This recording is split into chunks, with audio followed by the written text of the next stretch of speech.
I woke up to chainsaws, not the distant hum of construction. These were right outside my bedroom window. I stumbled onto my porch in pajamas and watched four men destroying the oak trees my late wife had loved, trees that had shaded our home for 40 years, the woman pointing and directing them from her white Escalade. Constance Pemberton, my HOA president. She was smiling. Here's what she didn't know. Those trees weren't just on my property. Cutting them down was about to cost her everything she owned. Because that simple mistake triggered an investigation that uncovered 3 years of fraud, embezzlement, and the biggest property scam I'd ever seen. What would you do if your HOA destroyed $50,000 worth of trees just to improve someone else's view? Leave a comment and tell me where you're watching from. Because I turned her illegal chainsaw party into a $1.4 million judgment that put me in control of her entire subdivision. 3 years ago, I thought I'd found paradise. Garrett Blackwood, 52, newly retired electrical engineer, and I'd just bought my dream retirement home in Millbrook Estates, Ohio. Corner lot, 1.2 acres, with 6 massive oak trees that had been growing since the 80s. My wife Sarah had died from cancer 6 months earlier, and these trees, God, they were exactly what I needed. This perfect green canopy where I could drink my morning coffee and remember her laugh echoing through the branches. She'd loved trees. Always said they were proof that beautiful things could grow stronger after weathering storms. The realtor who sold me the house was Constance Pemberton, blonde, 48, with that aggressive suburban charm that screams, "I run this place." She drove a white Escalade with "Blessed" on the license plate frame and mentioned casually that she was also the HOA president. "Just a formality," she assured me. "We barely have any rules here." That should have been red flag number 1. Red flag number 2 came during my first HOA meeting. Constance ran it like a corporate board meeting, complete with PowerPoint slides about property value optimization and community aesthetic standards. I watched her shut down a 70-year-old veteran who wanted to install a memorial garden for his deceased son. "Not in keeping with our vision," she declared, gavel banging like a judge. But the real red flag? The way she kept glancing at my trees through the community center windows, her eyes calculating something I couldn't quite figure out. The first friendly visit came 6 weeks later. Constance knocked on my door wearing tennis whites that probably cost more than my monthly electric bill, clipboard in hand, perfume so heavy I could taste it in the back of my throat. "Garrett, honey, we need to talk about your trees," she said, her heels clicking against my porch like a metronome counting down to trouble. Several lakefront neighbors have expressed concerns about their views being compromised. I looked past her toward the artificial lake. 3 massive houses sat on the far shore, each worth probably $800,000, each with perfect sightlines to the water if my oak trees weren't in the way. "The trees were here when I bought the place," I said. "From you, if I remember correctly." Her smile never wavered, but something cold flickered in her eyes. "Oh, absolutely. But you know how these things evolve. Property values, community standards. I'm sure we can find a solution that works for everyone." That was my introduction to Constance speak, where everyone meant Constance and solution meant you lose. Over the next 18 months, she escalated like a textbook bully. First came the suggestions during her evening power walks, always stopping at my property line to comment on overgrowth and maintenance issues. Then formal violation notices for grass height, mailbox positioning, even the color of my welcome mat. Each violation carried $50 daily fines. Each appeal required appearing before her hand-picked board of nervous retirees who wouldn't make eye contact when they voted against me. The message was clear: comply or pay. But here's what Constance didn't know about electrical engineers. We're problem solvers, and we keep detailed records. While she was busy playing neighborhood dictator, I was researching property law, pulling original subdivision documents, and documenting every interaction. Those late evenings under my threatened trees, laptop balanced on my knees, weren't just about defending my oaks. They were about understanding exactly how much power Constance actually had. The answer surprised me, less than she thought. The breaking point came when she hired a fake arborist to declare my healthy 40-year-old trees imminently dangerous. That's when I discovered her first major mistake. The guy wasn't certified for safety assessments. His report was worthless. But as I dug deeper into Constance's background, I uncovered something much bigger than tree fraud. Something that would turn her from predator to prey and transform my quiet retirement into the most expensive lesson she'd ever receive. Because those lakefront neighbors she was so eager to please, They were about to discover their HOA president had been lying to them about a lot more than just my trees. Constance's revenge came swift and theatrical. 2 weeks after her fake arborist scheme collapsed, she appeared at my door clutching a manila folder thick as a phone book, wearing that predatory smile I'd learned to dread. "Garrett, honey, I have wonderful news," she purred, her perfume so heavy it made my eyes water. "The newly formed Millbrook Estates Emergency Safety Committee has completed a thorough review of your dangerous trees." I'd never heard of this committee, naturally. "Emergency Safety Committee?" "Oh yes, very official. Mrs. Henderson, the Johnsons, and myself. We've determined your trees pose an imminent threat." She thrust the folder at me like she was serving a warrant.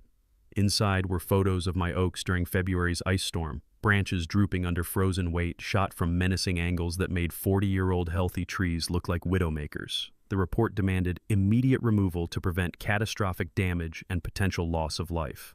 The audacity was breathtaking. But Constance had made one crucial mistake.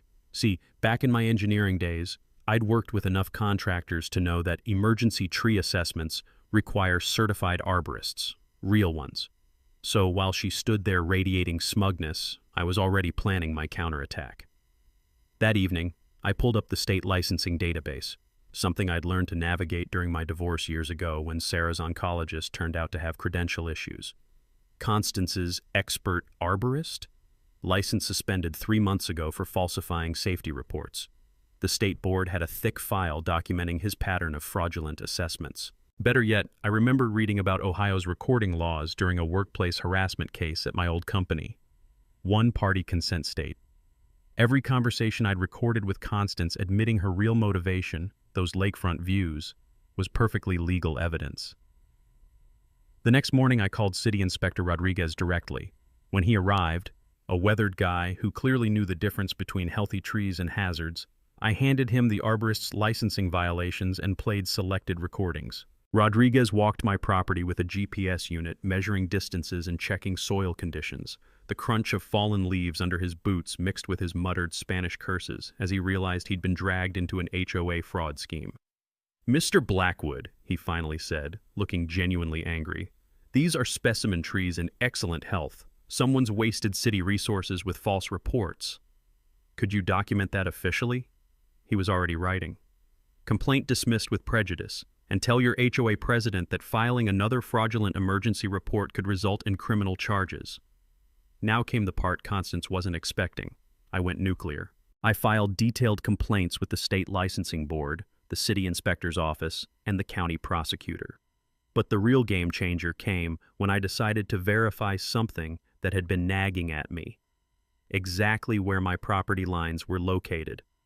The original 1987 subdivision plat told a fascinating story. My corner lot extended 15 feet further lakeward than current survey stakes indicated. Someone had systematically moved boundary markers, probably during landscaping projects over the years. Property that legally belonged to me was being used by neighbors for decorative gardens and dock access. I'd stumbled across this principle during my father's estate settlement.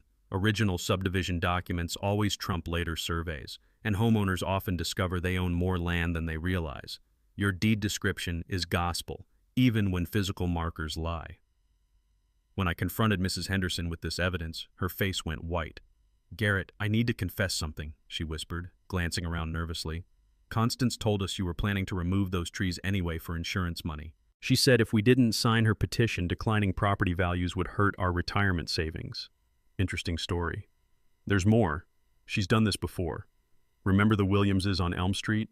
Constance forced them to remove a healthy maple that blocked someone's lake view. They sold their house rather than keep fighting her. That night, I sat under my threatened oaks with a legal pad, listening to the gentle lap of lake water against what I now suspected were illegally placed docks. The pieces were forming a pattern. Constance wasn't just targeting trees. She was running a systematic property manipulation scheme. But the biggest shock came when I decided to research the most obvious question. If Constance was so concerned about property boundaries and sight lines, maybe I should examine exactly where her own lakefront mansion was situated. The records I found 3 days later made my hands shake with excitement. Constance's beautiful lakefront property, the one she was so desperate to give better views, had a serious legal problem. According to the original developer's bankruptcy filings, Her entire lot was supposed to be community green space. Constance Pemberton might not actually own the land her house was built on. Constance struck back like a cornered animal. The morning after my property line victory, I woke to find 5 violation notices rubber-banded to my front door, each one more ridiculous than the last. Grass height, 0.3 inches above community standards. Mailbox color, unauthorized charcoal black instead of regulation navy. Christmas decorations, displayed 14 days past acceptable holiday period. Welcome mat, non-compliant earth tone rather than neutral beige. Even my garden hose was cited for being visibly stored rather than properly concealed. Each violation carried $50 daily fines. Do the math. That's $250 bleeding from my bank account every single day until I achieved compliance. The payment notice gave me 30 days before they'd file a lien against my property. Standing on my porch reading this bureaucratic assault, I could smell the honeysuckle blooming in Sarah's memorial garden. The sweet fragrance mixed with my growing rage as I realized Constance was trying to financially bleed me into submission. But she'd just made a critical error. She'd given me a paper trail. That afternoon, I marched into the county courthouse and requested every corporate filing for Millbrook Estates HOA. The clerk, a tired-looking woman with ink-stained fingers, handed me a thin folder that should have been thick with annual reports and compliance documents. What I found made my heart race with excitement. Millbrook Estates HOA had let their Ohio nonprofit corporation status expire 18 months ago. They'd missed the annual renewal deadline and never bothered to refile. According to state law, something I'd learned during a messy consulting contract years ago, expired corporations lose all legal authority to collect fees, impose penalties, or enforce contracts. Constance had been running an illegal shakedown operation for over a year, but it got better. The HOA's checking account wasn't registered to the Homeowners Association at all. Every dues payment for 24 months had been deposited directly into Pemberton Properties LLC, Constance's real estate business. $250,000 in community funds flowing into her personal company account. I'd stumbled onto systematic embezzlement. The Ohio Attorney General's fraud hotline answered on the second ring. The investigator who took my call practically salivated when I explained the expired corporate status and diverted funds. Mr. Blackwood, you're alleging theft of over $200,000 in homeowner dues? That's just the beginning, I said, flipping through bank records I'd subpoenaed through a public information request. She's been using our money to pay for fraudulent expert reports and fake violation enforcement. While preparing my evidence package, I decided to research Constance's history. What I discovered made my hands shake with anger. She'd pulled identical scams in 2 previous neighborhoods, 3 families bankrupted by escalating HOA fines, forced to sell their homes at below-market prices. Every sale handled by Pemberton Properties. She was running a property theft ring disguised as community governance. The smoking gun came from her own Facebook posts. Constance had documented her entire operation online, bragging about helping neighbors achieve better property values by removing unsightly obstacles. Photos of beautiful mature trees being cut down, captions celebrating improved sightlines and community aesthetics. She'd literally confessed to conspiracy on social media. I called an emergency meeting with the 3 rational board members, the ones who'd refused to rubber stamp her tree removal vote. We gathered in Henderson's living room, where the aroma of fresh coffee couldn't mask the tension crackling between us. When I spread out the evidence, expired corporation papers, bank statements showing embezzlement, documented patterns of forced sales, their faces went through identical cycles of shock, disbelief, and fury. She's been stealing from us for 2 years? Johnson's voice cracked with rage. Worse, she's been using our own money to manufacture fake emergencies and fraudulent violations. Every fine she's collected has been illegal. Henderson stood abruptly, walking to her window where she could see Constance's mansion gleaming in the afternoon sun. No wonder she insisted on handling all the financial administration when she became president. We thought she was being generous with her time. She was being generous with our money. 2 nights later, Constance played her final card. She called another emergency board meeting, bringing her husband, City Councilman Richard Pemberton, as muscle. The community center's fluorescent lights buzzed overhead like angry wasps as neighbors filed in, sensing something big was about to happen. Ladies and gentlemen, Constance announced, her voice echoing with false authority, Mr. Blackwood's continued defiance threatens our entire community's property values. I'm calling for an immediate vote to authorize emergency tree removal and expedited lien proceedings. That's when I stood up with my evidence folder, feeling every eye in the room turn toward me. Before any votes, I said, my voice carrying clearly in the sudden silence, this community needs to know that our HOA has been operating illegally for 18 months. Every fine collected, every penalty imposed, every threat made, all of it criminal fraud. The room exploded into chaos. But Constance wasn't done fighting. In fact, she was about to make the mistake that would destroy her completely. What happened next still gives me chills. Constance sat frozen for exactly 3 seconds after my bombshell revelation, her mind clearly racing through damage control scenarios. Then she did something I'll never forget. She smiled. Not the fake HOA president smile. A cold, calculating expression that told me she'd been planning for this moment. "Well," she said, standing slowly and smoothing her designer blazer, "it seems Mr. Blackwood has done his homework, but research can't protect you from legitimate safety concerns." She pulled out her phone and made a call right there in front of everyone. "Yes, this is Constance Pemberton. We have that tree emergency we discussed. Yes, first thing tomorrow morning. No, the property owner will be traveling." My blood turned to ice. She'd been monitoring my social media. My daughter Emma was graduating college this weekend, and I'd posted about the drive to Cleveland. Constance knew I'd be gone for exactly 8 hours. "Ladies and gentlemen," she announced, her voice dripping with false concern, "emergency tree removal will commence tomorrow at 7 a.m. We have a legitimate safety crisis that supersedes any administrative irregularities Mr. Blackwood has raised." The meeting erupted in chaos. Henderson stood up shouting about illegal corporations. Johnson demanded to see permits. But Constance was already walking out with her husband, phone pressed to her ear, making more calls. I followed them to the parking lot where the sodium streetlights cast everything in sickly yellow. The smell of rain hung heavy in the summer air. "Constance, you can't authorize tree removal on my property. You have no legal authority." She turned to face me, and for the first time, I saw the real woman behind the suburban mask. Her eyes were cold as winter lake water. "Watch me," she said, climbing into her Escalade. I barely slept that night.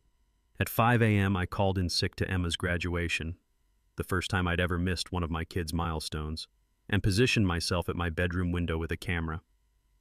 At 6:47 a.m., the convoy arrived. 2 pickup trucks, a wood chipper, and a county sheriff's cruiser. The tree crew looked professional. Hard hats, safety gear, the works. But something felt wrong about the whole setup. I threw on clothes and ran outside as chainsaws roared to life. "Stop! These are my trees on my property!" The crew foreman, a weathered guy with tobacco-stained teeth, looked confused. "Ma'am said this was emergency removal. Got the paperwork right here." He handed me a work order signed by Constance Pemberton, Emergency Safety Coordinator, Millbrook Estates. The letterhead looked official, but I recognized it from the expired corporate documents. Legally meaningless. This woman has no authority to authorize anything. She's not even operating a legal HOA. That's when Sheriff Deputy Martinez stepped forward, a stocky guy with nervous eyes who kept glancing toward Constance's house like he was waiting for instructions. "Sir, I'm here to supervise a legitimate safety operation. The city inspector signed off on this emergency removal." "What city inspector?" Martinez fumbled with his paperwork, clearly uncomfortable. Inspector Rodriguez signed the emergency authorization yesterday." But I'd spoken to Rodriguez 2 weeks ago. He'd specifically told me these trees were healthy specimens and any emergency claims would be fraudulent. Someone was lying, and I had a recording to prove it. While I argued with the deputy, the chainsaws started. The sound of steel biting into 40-year-old oak filled the morning air, mixing with the diesel exhaust from the chipper and my own panicked breathing. They cut down 6 trees in 27 minutes. 6 magnificent oaks that had shaded my home since the 1980s, including the one with Sarah's carved initials. The memorial tree where I'd proposed to my wife, where she'd told me about her cancer diagnosis, where I'd scattered some of her ashes after the funeral. Gone. Reduced to wood chips and sawdust scattered across my torn-up yard. But here's the twist that changed everything. They didn't stop at the property line. In their rush to complete the job before I could get an injunction, the crew cut down trees 15 feet inside my confirmed boundary. Trees that were unquestionably, legally, absolutely on my land. Deputy Martinez realized his mistake the moment I pointed to the survey stakes. His face went white as he understood he'd just supervised criminal destruction of private property. "Jesus Christ," he muttered, pulling out his radio. "We may have a problem here." The tree crew foreman looked sick. Ma'am said everything on this side of the driveway, didn't mention no property lines. I stood in the devastation, sawdust thick in the air, looking at $89,000 worth of mature trees reduced to stumps. The sweet smell of fresh-cut oak mixed with diesel fumes and the acrid scent of my burning rage. But through my grief and fury, one thought crystallized with perfect clarity. Constance had just committed multiple felonies in front of witnesses. Criminal trespass, destruction of property, fraud, conspiracy, enough charges to destroy her completely.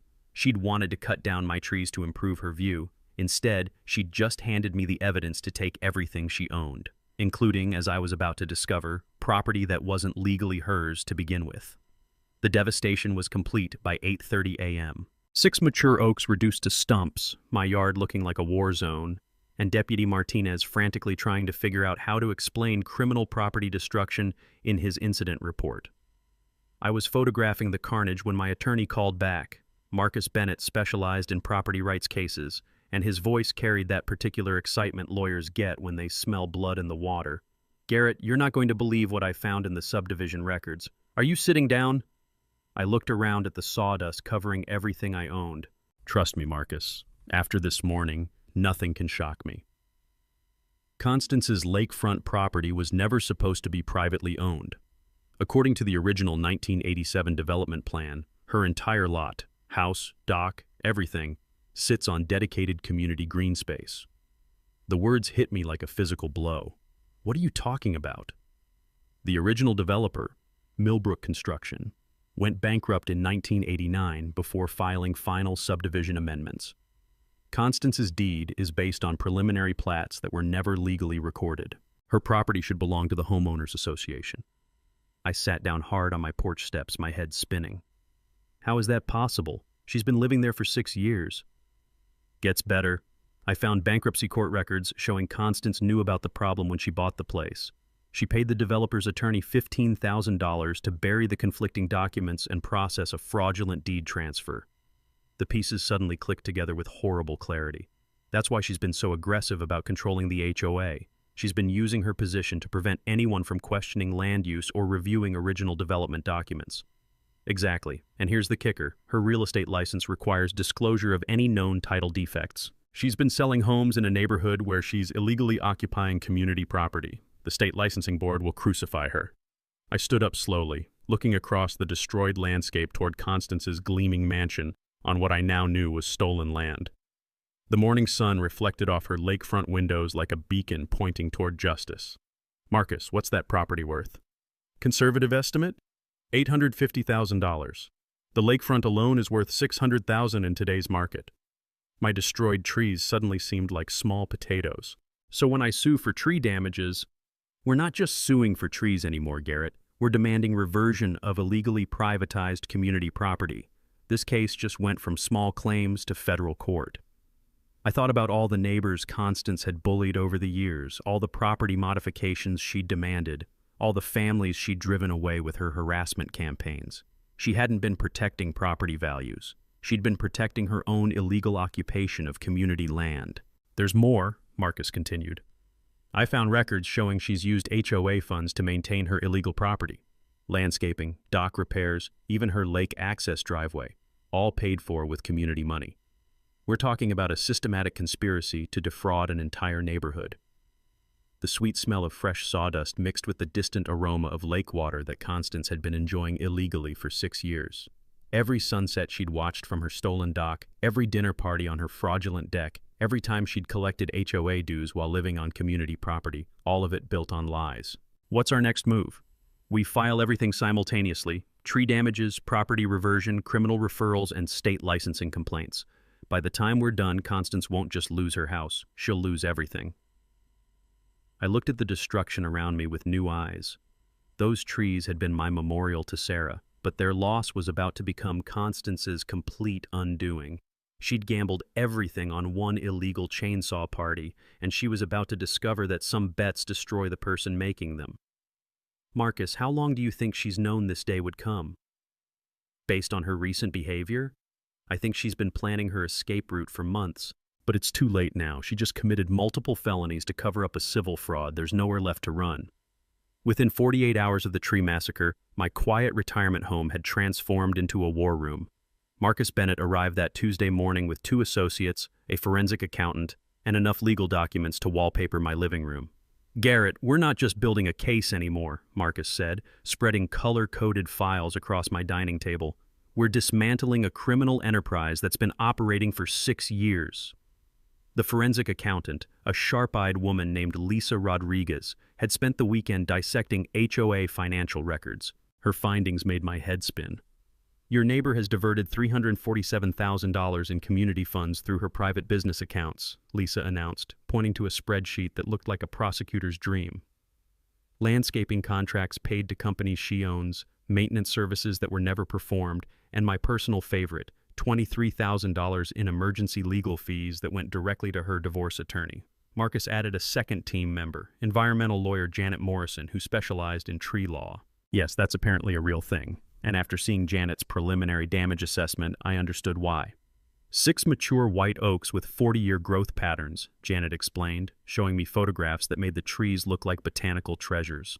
Replacement value using industry standard calculations, $89,000. But that's just the beginning. She pulled out soil analysis reports that read like environmental crime scene evidence. Removing established root systems has destabilized your slope drainage. We're looking at potential erosion damage, foundation issues for neighboring properties, and ecosystem disruption that'll take decades to restore. The third attorney specialized in RICO cases, something I'd only heard about in mob movies.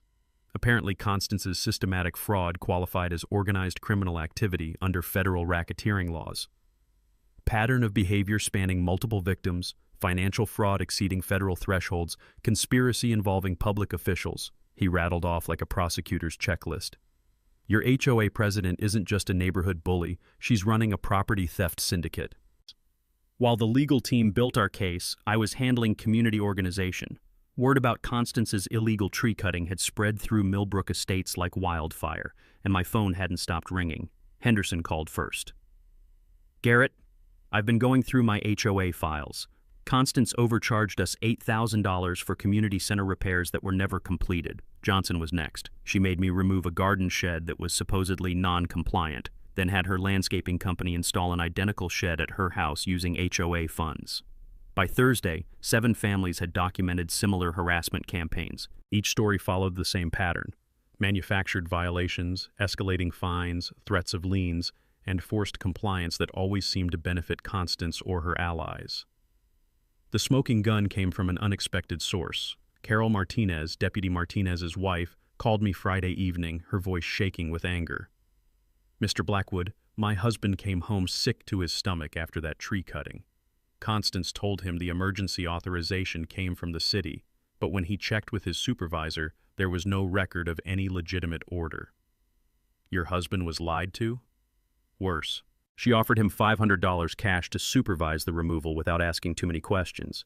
He thought it was legitimate overtime pay until he realized what really happened. That conversation gave us our final piece: evidence of bribing a law enforcement officer. Marcus spent the weekend coordinating our multi-pronged attack. Criminal referrals would go to the county prosecutor and state attorney general simultaneously. Civil lawsuits would be filed in both state and federal court. Professional licensing complaints would target both Constance's real estate license and her husband's position on city council.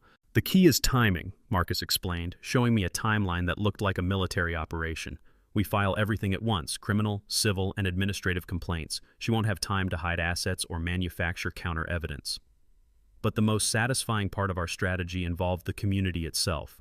Ohio law allows homeowner associations to reclaim illegally privatized common areas through majority vote, and we now had documentation proving Constance's lakefront property belonged to the community. "Imagine the irony," Marcus said with a grin that could have powered the neighborhood streetlights. "She destroyed your trees to improve her lake view, and we're going to use that crime to take away her lake entirely." The final piece fell into place when Janet Morrison's environmental assessment revealed something extraordinary. The area where my memorial trees had stood was designated as protected wetland buffer in the original development plan. Removing those trees wasn't just property destruction. It was environmental crime that triggered federal jurisdiction. Constance thought she was solving a sightline problem, Janet explained, reviewing EPA regulations that could add another $200,000 in penalties. Instead, she just violated the Clean Water Act on federal property. By Sunday evening, we had everything: criminal evidence, civil damages totaling $1.4 million, and documentation proving the biggest property fraud in county history. The smell of fresh coffee mixed with the satisfaction of approaching justice as I reviewed our battle plan one final time. Constance had spent 3 years bullying an entire neighborhood. She was about to discover what happened when the neighborhood finally fought back with professional help and unlimited determination. Constance's desperation became visible the moment our legal filings hit the court system. Monday morning, I watched from my kitchen window as a moving truck pulled up to her lakefront mansion. By noon, a for sale sign appeared on her front lawn, the same premium lakefront property she'd been illegally occupying for 6 years. She was trying to liquidate everything before the courts could freeze her assets, but Marcus had anticipated this move. By 2 p.m., we had an emergency restraining order preventing any property transfers pending our fraud investigation. The look on Constance's face when the sheriff served those papers was worth every sleepless night I'd endured. That evening, she made her first major miscalculation. Instead of laying low, she went on the offensive with a social media campaign that would have made a politician proud. "I'm being targeted by a vindictive neighbor who can't accept community standards," she posted on the neighborhood Facebook group, complete with carefully cropped photos of my unkempt yard. "Mr. Blackwood has filed frivolous lawsuits to avoid paying legitimate HOA fines." The post backfired spectacularly.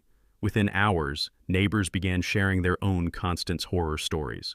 The Hendersons documented $3,000 in bogus fines. The Johnsons posted photos of landscaping work they'd paid for twice, once through HOA dues, again when Constance claimed the original work was inadequate. By Wednesday, 17 families had joined our class action lawsuit, but Constance's next move crossed into criminal territory.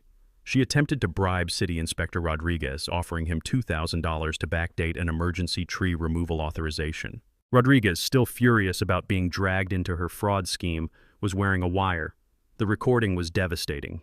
Constance's voice, clear as a church bell, offering cash payment for falsified government documents. Marcus played it for me over coffee that tasted like victory. "I need you to sign this emergency authorization and predate it to last Friday," her recorded voice said. $2,000 cash, and we can both pretend this paperwork got lost in bureaucratic shuffle. Rodriguez's response was perfect. "Ma'am, you're asking me to commit a felony. I'm asking you to be reasonable about a simple administrative oversight." The FBI fraud division loved that recording. Attempting to corrupt a government official elevated her charges from state misdemeanors to federal felonies carrying serious prison time. Meanwhile, I was fighting a different battle. Constance had convinced 3 neighbors to sign affidavits claiming my trees had actually been dangerous, that she'd acted heroically to protect community safety. The affidavits were obviously coached, identical language, same suspicious details, but I'd learned something valuable during my military service. Always verify your intelligence sources. A little research revealed that all 3 affidavit signers had received emergency property tax assessments reductions processed through her husband's city council connections. Each family had saved thousands in taxes right before signing statements supporting Constance.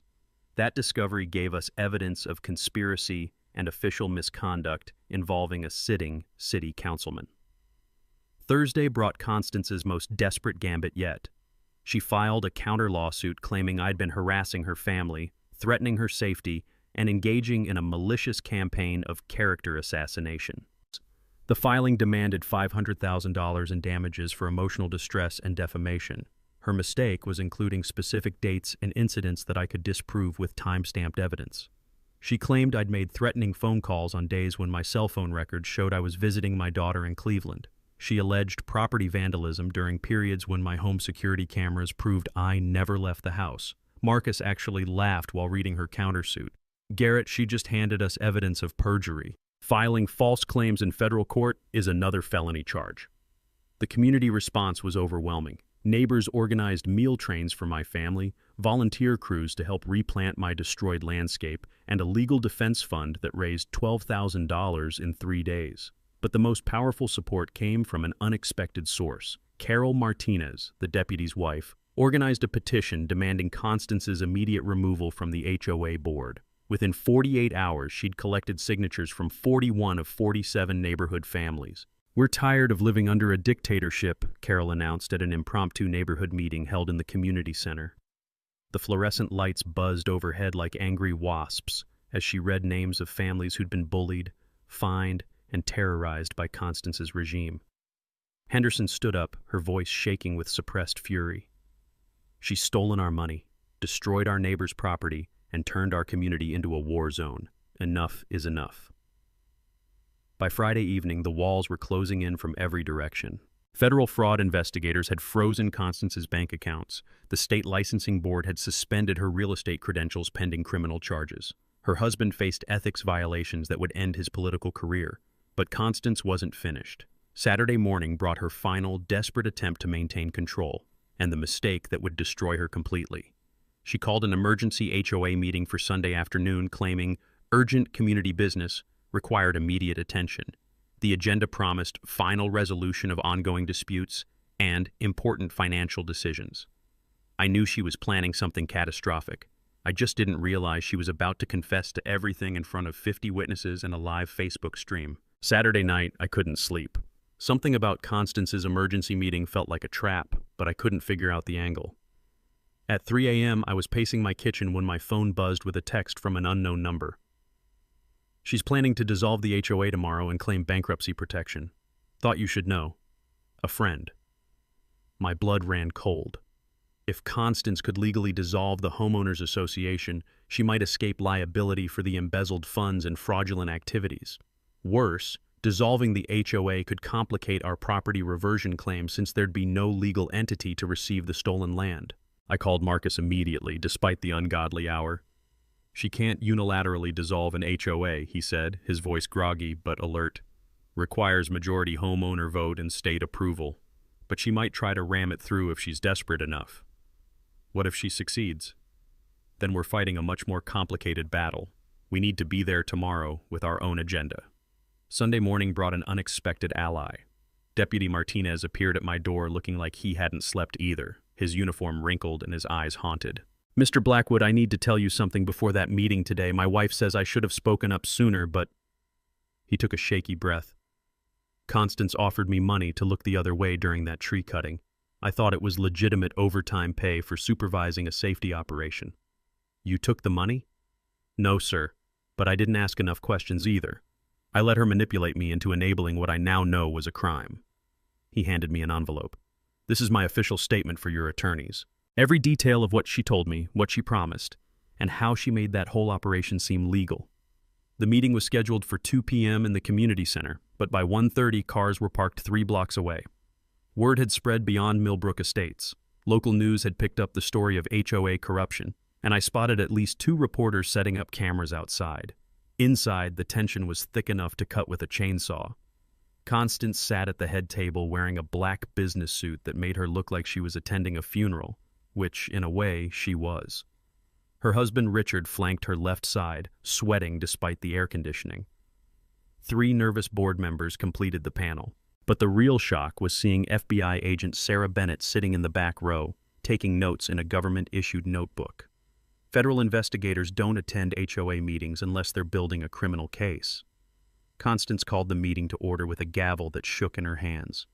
"Ladies and gentlemen, recent events have made it clear that continuing our homeowners association is no longer viable. I'm calling for an immediate vote to dissolve Millbrook Estates HOA and distribute remaining assets to current homeowners." The room erupted. Henderson stood up shouting about stolen funds. Johnson demanded an accounting of missing money. But Constance pressed forward with parliamentary procedure, trying to force a vote before anyone could object properly. That's when I realized her real strategy. She wasn't trying to escape liability. She was trying to destroy evidence. Dissolving the HOA would eliminate the legal entity that owned records of her embezzlement, making prosecution much more difficult. I stood up with my folder of evidence, feeling 47 pairs of eyes turned toward me. Before any dissolution vote, this community deserves to know exactly what they're dissolving. "Mr. Blackwood, you're out of order," Constance snapped, her composure finally cracking. "Actually, I'm perfectly in order. As a homeowner in good standing, I have the right to present relevant information before any major vote." Agent Bennett looked up from her notepad with obvious interest. Ladies and gentlemen, I continued, our HOA president has embezzled $347,000 in community funds, bribed government officials, and illegally occupied community property worth over $800,000. She's not dissolving this association to benefit homeowners. She's trying to destroy evidence of federal crimes. Constance shot to her feet, her face flushed with rage. That's slander. I've devoted years of my life to this community. Then explain why your lakefront property sits on land that was supposed to remain community green space. The room went dead silent except for the hum of fluorescent lights and the distant sound of Agent Bennett's pen scratching across paper. That's a misunderstanding of the original development plans, Constance stammered. It's a misunderstanding that's made you $850,000 richer while stealing from your neighbors. Her husband Richard stood abruptly, his chair scraping against the floor like fingernails on a chalkboard. This meeting is over. We're leaving. But Constance wasn't done. In her fury and desperation, she made the fatal mistake I'd been hoping for. You people don't understand what I've done for this neighborhood, she screamed, her carefully maintained facade finally shattering. I've improved property values, removed problem residents, and maintained standards that benefit everyone. If that required creative financing and strategic property management, then so be it. Agent Bennett stopped writing and looked up with the expression of someone who'd just heard a full confession. The room erupted in chaos as Constance realized what she'd just admitted in front of 50 witnesses, 2 reporters, and a federal investigator. Her downfall had finally begun. The community center had never seen anything like it. By 2:15 p.m., standing room only didn't begin to describe the crowd. Neighbors who'd been feuding for years sat shoulder to shoulder, united by their shared fury at Constance's systematic abuse. Local news crews positioned cameras along the walls while Agent Bennett sat front and center, her federal badge gleaming under the harsh fluorescent lights. Constance entered through the side door like a defendant walking into court, flanked by a sweating attorney who clearly hadn't had time to read the case files. Her usual commanding presence had evaporated, replaced by the hunted look of someone who knows the walls are closing in. This emergency meeting will address ongoing legal harassment and frivolous accusations, she announced, her voice cracking slightly as she tried to maintain control. But the room's energy was already against her. 47 neighbors who'd finally found their collective voice. Henderson stood first. Before you say another word, Constance, this community wants answers. Where is our money? The question hung in the air like smoke from a house fire. Constance's new attorney whispered frantically in her ear, but she waved him off with the arrogance that had gotten her into this mess. All HOA funds have been properly managed according to community needs, she said, consulting notes that shook in her hands. Any accounting irregularities are simple administrative oversights that will be resolved through proper channels. That's when Marcus Bennett stood up in the back, his briefcase clicking open with the sound of justice being served.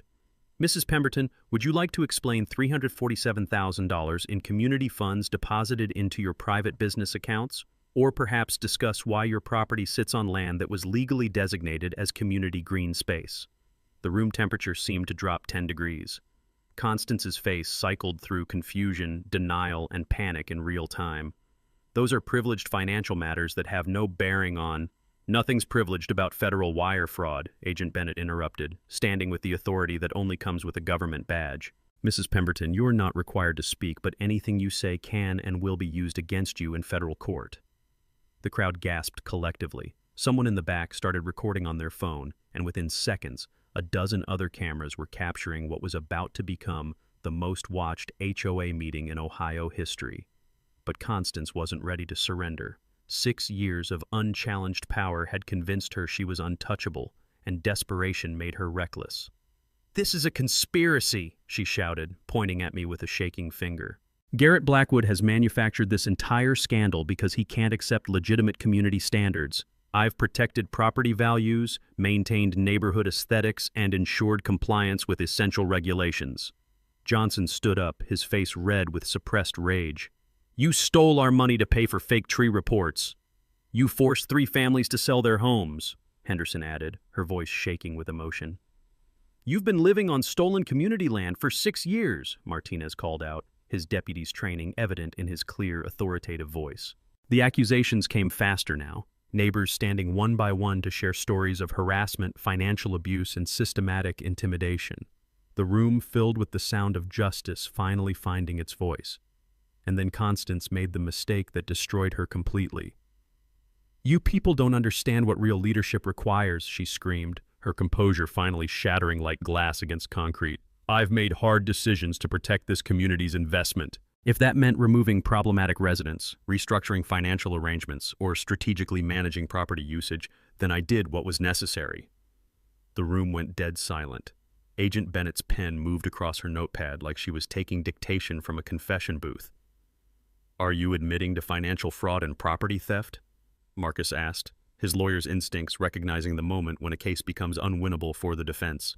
Constance's attorney grabbed her arm, whispering urgently, but she was beyond legal advice now. 6 years of absolute power had convinced her that admitting wrongdoing was the same as explaining leadership. "I admit to doing whatever was required to maintain community standards, even when ungrateful residents couldn't appreciate the bigger picture." The crowd erupted in shouts of outrage, but Agent Bennett's voice cut through the chaos with federal authority. "Constance Pemberton, you're under arrest for wire fraud, embezzlement, conspiracy to commit property theft, and bribery of a public official." The sound of handcuffs clicking shut echoed through the sudden silence like the final note of a symphony. Cameras flashed as federal agents led Constance toward the exit, her face a mask of shock and disbelief. But I wasn't finished. Standing at the podium where she'd terrorized neighbors for years, I looked out at faces filled with hope for the first time in recent memory. "Ladies and gentlemen," I said, my voice carrying clearly through the stunned silence, "our community just reclaimed $850,000 in stolen lakefront property, and we're going to use it to build something beautiful together." The applause started slowly, then built into a thunderous roar that could probably be heard 3 blocks away. Justice had finally come to Millbrook Estates. 6 months later, I stood on the deck of what used to be Constance's stolen lakefront mansion, watching my grandchildren play in the sand where her illegal dock once stood. The federal judge had awarded me $1.4 million in damages, the largest HOA fraud judgment in Ohio history, but the real victory was what we'd built together as a community. The legal resolution came faster than anyone expected. Constance pled guilty to 14 federal charges rather than face a trial that would have sent her to prison for 20 years. The plea agreement required full restitution of embezzled funds, forfeiture of her illegally occupied property, and community service teaching ethics classes to real estate professionals. Her husband Richard resigned from city council in disgrace, and they moved to Florida to escape the shame. But justice was just the beginning of our story. The reclaimed lakefront property became the heart of our community transformation. Where Constance's mansion once stood, we built the Sarah Blackwood Memorial Community Center, named after my late wife, who would have loved seeing neighbors come together around something positive. The center hosts everything from children's art classes to senior citizen bridge tournaments, funded entirely by the recovered embezzlement money. My destroyed Memorial Grove became something even more beautiful. The community voted to create the Millbrook Heritage Arboretum, where we planted 40 new trees representing every family in our neighborhood. Each tree carries a small plaque with the planting family's name and a message about growth, resilience, and community. Sarah's memorial oak stands at the center, its brass nameplate reading, "In memory of love that grows stronger through seasons of storm." The ripple effects extended far beyond our neighborhood. Our case became required reading in law schools studying HOA fraud, and the Ohio legislature passed the Millbrook Act, new regulations requiring independent financial audits and criminal background checks for HOA board members. 3 other communities used our legal precedent to reclaim illegally privatized common areas, recovering over $2 million in stolen community assets. But the most satisfying outcome was personal. My retirement, which had been destroyed by Constance's harassment campaign, transformed into something meaningful I never expected. The Millbrook Property Rights Education Foundation, established with part of my settlement money, provides free legal consultation for homeowners facing HOA abuse. We've helped 17 families fight fraudulent violations and recovered over $300,000 in illegal fees. Last month, we hosted our first annual tree festival, celebrating both environmental stewardship and community solidarity. Local families brought picnic blankets to spread under the shade of our memorial grove, while children climbed on playground equipment built where Constance's Escalade used to intimidate neighbors. The smell of grilled burgers mixed with the sweet fragrance of honeysuckle blooming along our restored lakefront. Henderson, now our democratically elected HOA president, gave a speech about the power of neighbors standing together against corruption. Johnson, our treasurer, presented financial reports that showed transparent accounting and community-controlled spending for the first time in years. Even Deputy Martinez, who testified against Constance at her sentencing hearing, joined us with his family for the celebration. The festival's highlight was our scholarship presentation to Emma Rodriguez, a local high school student planning to study property law at Ohio State. Her essay about using legal knowledge to protect community rights earned her $5,000 toward college expenses and a summer internship with Marcus Bennett's law firm.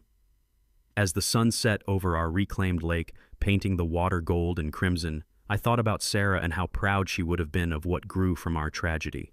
Her carved initials in that first memorial oak had been destroyed by Constance's chainsaws, but her legacy lived on in every family gathering on community land, every child learning to swim in water that belonged to everyone, every neighbor who felt safe and respected in their own home.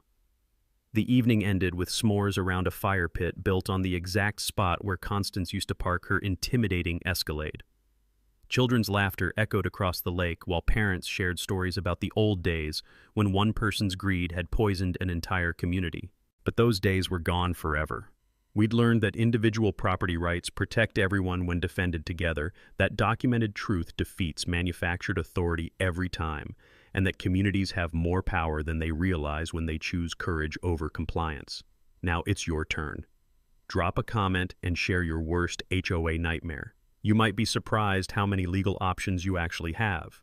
And hit subscribe if you want more stories about regular people beating corrupt systems through smart legal strategies and community organizing. Next week, I'm telling you about the homeowner who discovered his neighbor's perfect lawn was hiding a massive environmental crime and how he turned a noise complaint into a $2.3 million EPA settlement that changed federal regulations.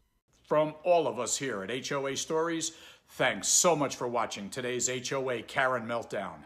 If you enjoyed seeing neighbors stand their ground and karma catch up, smash that like button, leave a comment with your thoughts, and subscribe so you won't miss the next HOA drama we bring you.